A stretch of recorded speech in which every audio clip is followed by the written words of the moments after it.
Hey guys, ट्रेंजी explain के YouTube channel पे आप सबका स्वागत है। तो आज हम इस वीडियो में मार्वल के अपकमिंग मूवीज़ के ऊपर बहुत सारे डिस्कशंस को शेयर करने वाले हैं। और यदि आप इस चैनल पर नए हो तो आपको बता दूं कि हमारे इस चैनल पर super hero movies, web series से रिलेटेड बहुत सारे कंटेंट्स के ऊपर बात किया जाता है। कि उनसे रिलेटेड न्यूज़ को मैं यहाँ शेयर करता हूँ और उनका ब्रेकडाउन भी करता हूँ, साथ ही उनका लेटेस्ट अपडेट और न्यूज़ भी आप लोगों के साथ शेयर करता हूँ। So if you are new to this channel, please be sure to subscribe. तो अब बिना टाइम वेस्ट किए बात करते हैं मार्वल के upcoming movies Avengers secret war और डूम्सडे के ऊपर। सो आप सब फैंस को पता ही होगा कि अवेंजर्स डूम्सडे 1 मई 2026 को रिलीज होगा, वहीं सीक्रेट वॉर 7 मई 2027 को रिलीज होगा। मतलब ठीक उसके एक साल बाद, मतलब डूम्सडे के रिलीज होने के ठीक एक साल बाद सीक्रेट वॉर रिलीज किया जाएगा। वहीं डूम्सडे की अगर फिल्मिंग की बात करें तो इसका शूटिंग नेक्स्ट ईयर से स्टार्ट होने वाला है और ठीक इस मूवी के फिल्मिंग के एक साल बाद सीक्रेट वॉर्स मूवी का फिल्मिंग स्टार्ट कर दिया जाएगा। मतलब बीच में 12 मंथ्स का गैप रहेगा। ये 12 मंथ्स का गैप इसलिए दिया गया है ताकि जो भी एक्टर्स इस मूवी से एसोसिएटेड हैं वो किसी और प्रोजेक्ट के ऊपर काम कर सकें। वहीं आप सब जानते होंगे कि आरडीजे फिर से रिटर्न करने वाले हैं, मगर वो इस बार डॉक्टर डूम का रोल प्ले करने वाले हैं। वहीं अगर उनके शूटिंग शेड्यूल की बात करें तो वो डूम्सडे के लिए टोटल 3 मंथ्स का शूटिंग करने वाले हैं, सारे एक्टर से कई गुना ज़्यादा। मतलब उनका शूटिंग शेड्यूल 3 मंथ्स का रहेगा, जो कि बाकी एक्टर्स के कंपैरेटिवली बहुत ज़्यादा है। और ऐसा इसलिए भी हो सकता है क्योंकि इस मूवी के भीतर उनके ओरिजिन को दिखाया जा सकता है और मूवी के अंदर जो मोस्ट ऑफ द सीन रहेगा वो आरडीजे के डॉक्टर डूम का ही रहेगा। मतलब इससे समझ सकते हो कि डूम्सडे जो फिल्म होने वाला है वो डॉक्टर डूम के ऊपर ही होगा। बेसिकली अवेंजर्स डूम्सडे के भीतर जो डॉक्टर डूम होगा वो सारे मल्टीवर्स और जितने भी यूनिवर्सेस हैं उनको कोलाइड करके या उनको फोर्स करके वो अपना ही एक वर्ल्ड क्रिएट करेगा, जिसे कॉमिक बुक में बैटर वर्ल्ड के नाम से जाना जाता है। और फिर उसके बाद जो सीक्रेट वॉर फिल्म रिलीज किया जाएगा उसके भीतर दिखाया जाएगा कि बाकी सारे सुपर हीरोज एवेंजर्स मिल के कैसे डॉक्टर डूम को हराते हैं। वहीं स्पाइडरमैन 4 का रिलीज डेट शेड्यूल किया जा चुका है, जो कि 24 जुलाई 2026 को रखा गया है और ये release date doomsday movie release होने के 4 मंथ्स बाद का है। So it could be possible कि इस मूवी के अंदर बैटल वर्ल्ड दिखाया जाए, मतलब कि स्पाइडरमैन 4 बैटल वर्ल्ड के अंदर ही रहेगा। और इस बात के काफी ज्यादा पॉसिबिलिटी है कि इस मूवी के अंदर हमें तीनों स्पाइडरमैन देखने को मिलेंगे। और इस बात को जानने के बाद मैं तो बहुत ज्यादा एक्साइटेड हूँ।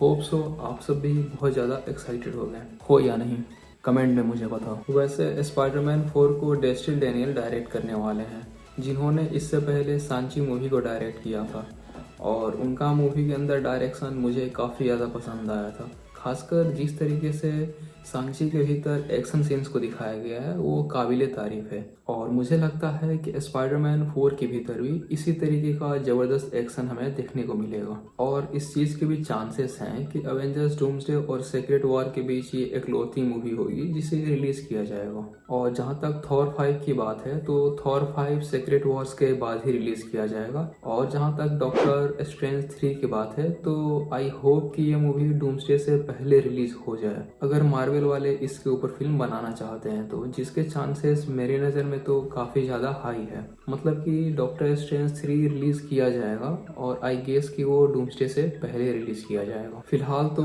Avengers doomsday and Avengers secret war के बीच स्पाइडरमैन 4 को ही रखा गया है, बट आई गेस कहीं ना कहीं डेडपूल एंड वुल्वरीन 2 को भी इनके बीच में रिलीज किया जा सकता है। हालांकि ये अभी ऑफिशियल कंफर्मेशन नहीं है, बट हो सकता है, इसके भी चांसेस हैं कि डेडपूल एंड वुल्वरीन 2 हमें देखने को मिले और मे भी नहीं भी मिल सकता है। Anything could be possible. वहीं एक न्यूज़ ये निकल कर आया है कि सिडनी स्वेनी को स्पाइडरमैन 4 के भीतर कास्ट करने को लेकर डिस्कशन चल रहा है। मार्वल स्टूडियो ने उनके पास अप्रोच किया है स्पाइडरमैन 4 में किसी कास्ट को लेकर के। वैसे मैडम वेब में वो जूलिया का रोल प्ले कर चुकी हैं। सो होप सो, चूंकि अब मल्टीवर्स शुरू हो चुका है और डूम्सडे के बाद ही इस मूवी को रिलीज किया जाएगा, तो हो सकता है ये अपने जूलिया के ही रोल में हमें फिर से रिटर्न करते हुए नजर आएंगी। हाँ, इस बात के पॉसिबिलिटीज हैं, हाई चांसेस है।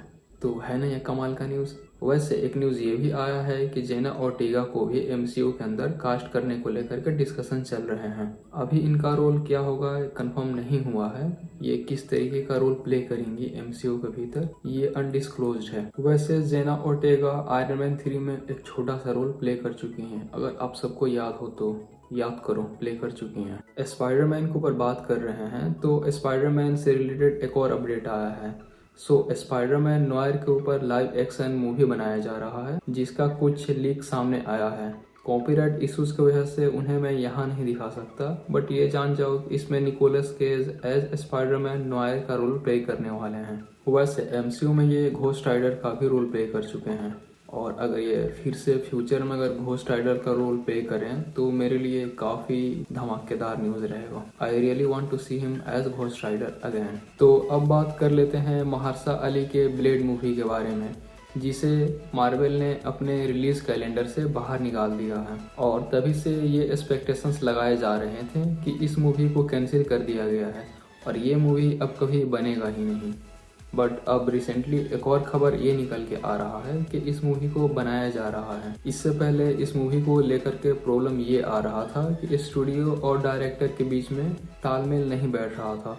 स्टूडियो चाह रहा था कि इस मूवी को लो बजट के भीतर बनाया जाए, बट डायरेक्टर्स के अपने डिमांड्स थे। वहीं इस मूवी में कई सारे राइटर्स को भी चेंज किया जा चुका है, बट उसके बावजूद अभी भी ये न्यूज़ आया है कि इस मूवी के ऊपर काम चल रहा है और मे बी नेक्स्ट ईयर से इस मूवी का शूटिंग स्टार्ट कर दिया जाएगा विद स्मॉलर बजट। इस मूवी में एक और प्रॉब्लम ये आ रहा था कि अभी एमसीयू के भीतर मल्टीवर्स चल रहा है और इस कैरेक्टर को उस मल्टीवर्स के बीच में कैसे फिट कराया जाए, इसको लेकर के डायरेक्टर और स्टूडियो के बीच जो भी तालमेल है वो ठीक से नहीं बैठ रहा था। वैसे ब्लेड मूवी कहीं ना कहीं 1960s के भीतर सेटअप किया जाएगा और ये मूवी डार्क होगा और आर रेटेड भी होने वाला है। मतलब इसके भीतर ब्लड्स वगैरह काफ़ी अच्छे से दिखाए जाएंगे, उसको ब्लैक नहीं किया जाएगा और ब्लड को रेड ही दिखाया जाएगा। No green no yellow, blood will be only red. वैसे जॉन विक के डायरेक्टर इस मूवी को डायरेक्ट करने के लिए अपना इंटरेस्ट जाहिर किए हैं